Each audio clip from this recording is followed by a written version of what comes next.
Hello everyone, this is Julian from Kanen Coffee, and today we have a Lelit Elizabeth dual boiler with us in the shop.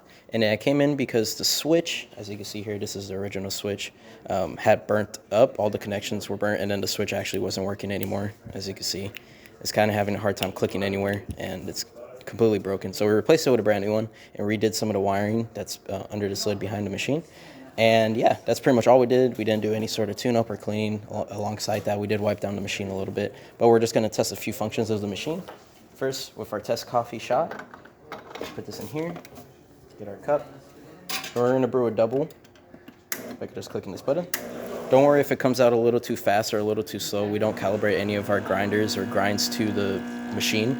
We're just making sure that water's flowing through, and we're making sure that we can brew something. Even though this is running a little too fast, we are still at 9 bars, so that's working great. And we're just going to brew until these machines stop, because these are volumetric machines. You could calibrate the machine to stop whenever you need it to, or you can make it go longer or shorter. As you can see, they calibrated it to a 25-second shot.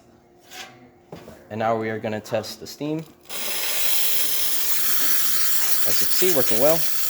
And then lastly, the hot water. And yeah, that's about it for this repair. If you like this video or any of our repairs on our channel, leave a like, subscribe, and hit the bell. Thanks for watching.